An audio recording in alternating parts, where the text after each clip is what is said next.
Baik, Assalamualaikum warahmatullahi wabarakatuh. Perkenalkan, nama saya Muhammad Rashid Al-Ghazali Asra dengan NIM 23074043. Saya akan menyampaikan materi tentang motorized aktuator. Bab 1 tentang pendahuluan. Latar belakang. Sensor dan transducer telah menjadi bagian integral dari berbagai bidang, mulai dari teknologi, informasi, hingga industri otomotif. Namun, dalam proses pendidikan seringkali ditemui tantangan dalam pemahaman dan penerapan konsep dasar terkait sensor dan transducer. Mahasiswa sebagai pihak yang terlibat dalam proses pembelajaran ini sering menghadapi berbagai kesulitan yang menghambat kemampuan mereka dalam memahami dan mengerti materi yang diajarkan. Tujuan penulisan. Adapun tujuan pembuatan makalah ini ialah 1. Agar dapat memahami konsep dasar motorized aktuator. 2. Agar dapat memahami akuisisi data pada motorized aktuator. 3. Agar dapat memahami karakteristik motorized aktuator. 4. Agar dapat memahami prinsip kerja motorized aktuator. 5. Agar dapat memahami rangkaian atau wiring diagram motorized aktuator. 6. Agar dapat memahami cara pengaplikasian motorized aktuator. Adapun manfaat tentang pembahasan motorized aktuator ialah sebagai berikut.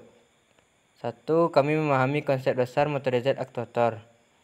2. Kami memahami akuisisi data motorized aktuator. 3. Kami memahami karakteristik dari motorized aktuator. 4. Kami memahami prinsip kerja motorized aktuator.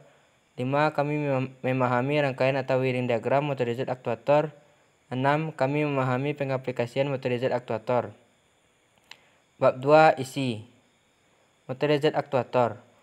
Motorized aktuator adalah perangkat mekanis yang menggunakan tenaga listrik dari motor untuk menggerakkan atau mengendalikan suatu mekanisme.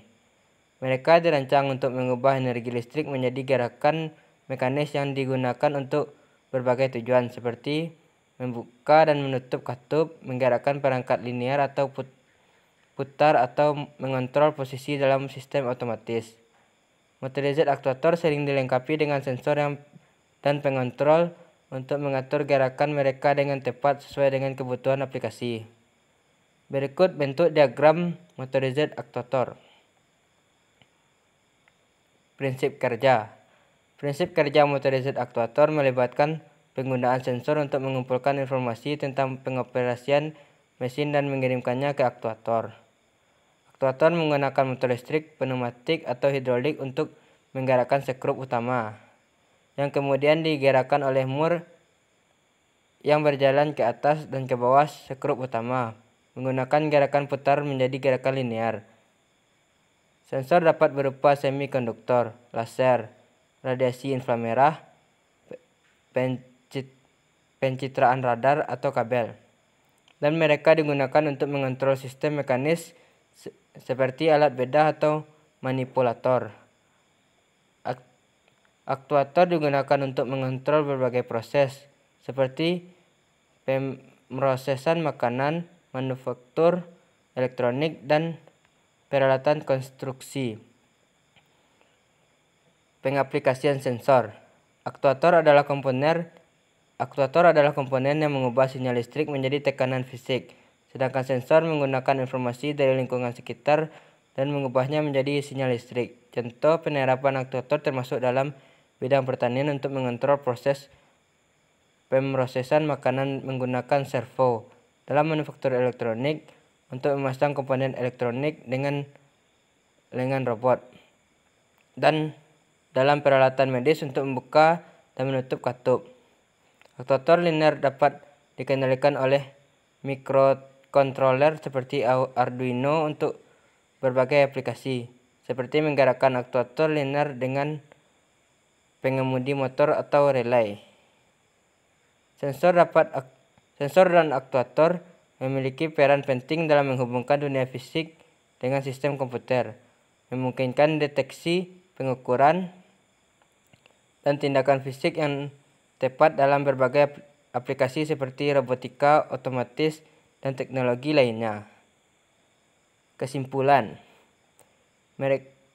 dari penggunaan sensor dan aktuator adalah bahwa mereka merupakan komponen yang penting dalam sistem kontrol dan dan automasi. Sensor mengumpulkan informasi dari lingkungan sekitar dan mengubahnya menjadi sinyal listrik. Sementara aktuator mengubah sinyal listrik menjadi tindakan fisik. Aktuator dapat digunakan dalam berbagai aplikasi seperti robotika, otomasi, dan teknologi lainnya.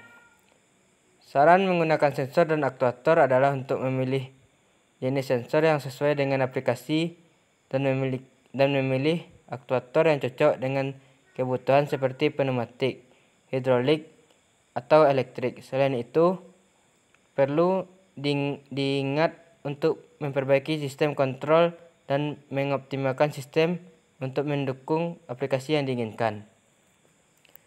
Sekian materi dari saya. Kalau ada salah dan janggalnya, saya minta maaf.